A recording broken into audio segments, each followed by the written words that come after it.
और घोर अनियमितता बरती गई और 3D में कैस्टिडियल सर्वे खतियान के अनुसार आपका जो प्रकृति था वही जमीन का घोषित कर दिया गया। लेकिन कानून जो आपका कहता है, संविधान जो कहता है कि 3A के प्रकाशन के बाद जमीनों पे जाना था अधिकारी को, उसको समझना था कि कौन सा जमीन किस प्रकृति का है, कि प्रकृति बदलते रहती है, जमीन एक जैसी नहीं रहती है। आज किसी प्रकृति आवासीय हो गया, किसी का जमीन का प्रकृति व्यवसायिक हो गया,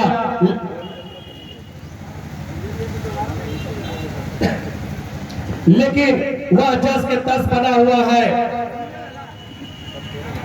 तीसरा पॉइंट हम लोग दे रहे हैं कि 2009 और 2010 में जो MBR 40% की बढ़ोतरी की गई, परंतु दर निर्धारण में उक्त MBR से गणना न कर पूर्व के ही MBR पर गणना की गई है, जिससे रैयत को काफी नुकसान हो रहा है।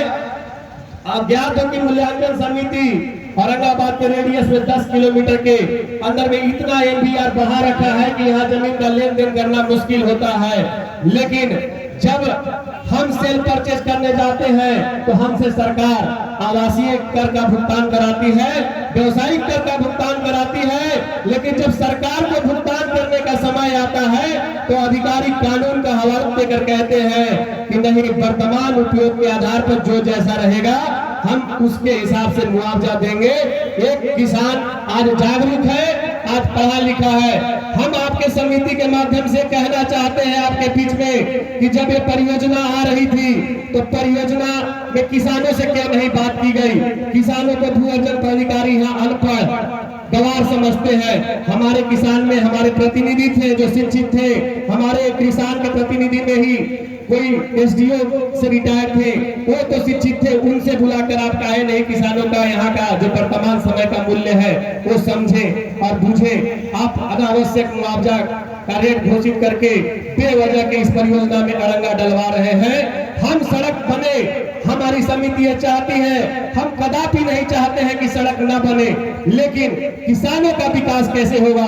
किसानों का जमीन छीना गया, चला गया, किसान का आजीविका चला गया, रोजी रोटी चला गया, जीविका का साधन नहीं बचा। जब किसान प्रभावित हो गया तो मजदूर भी प्रभावित हो गया, तो वो कैसे आजीविका का निर्वहन करेगा। उसको पैसा नहीं मिलेगा, अगर उस पैसा मिलता तो उस पैसे से अपने रोजी रोटी की व्यवस्था करता, आगे की अपने विकास होने की बात सोचता। लेकिन आप उसका जमीन का उचित वैल्यू भी नहीं देंगे।